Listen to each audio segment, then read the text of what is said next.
Hi friends, welcome మన ఉమ్మడి వంటల ఛానల్కి.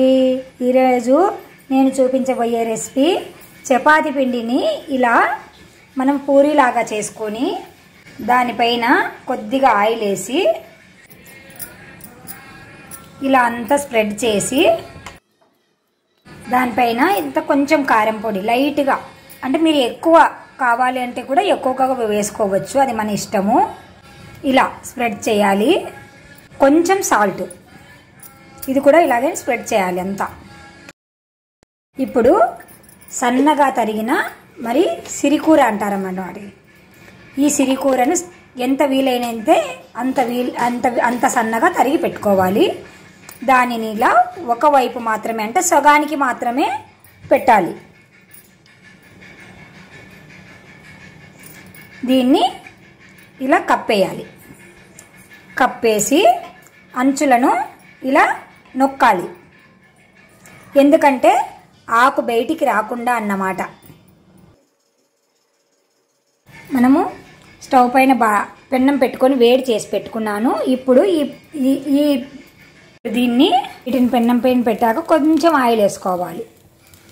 నేను ఒకేసారి 2 వేస్తున్నాను. మీరు చేతనైతే 2 వేసుకోవచ్చు, లేదు అంటే ఒక్కొక్కటే కూడా చేసుకోవచ్చు. రెండో వైపుకి టర్న్ చేసుకోవాలి. టర్న్ చేసుకొని ఇటుపక్క కూడా కొంచెం ఆయిల్ వేసుకోవాలి. మన సిరికూర కర్జికాయ అంటామన్నమాట దీన్ని.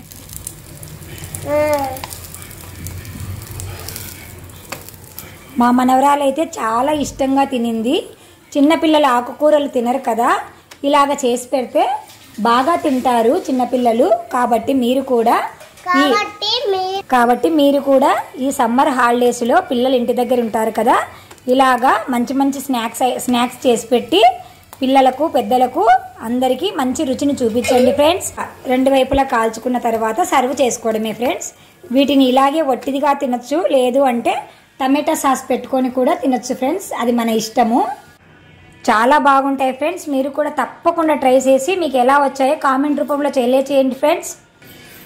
ఇలా చాలా బాగా మగ్గిపోతుంది ఫ్రెండ్స్, చాలా టేస్టీగా ఉంటుంది. నేను తిని చూశాకనే ఈ వీడియో చేస్తున్నాను ఫ్రెండ్స్. తప్పకుండా ట్రై చేయండి ఫ్రెండ్స్. By bye friends.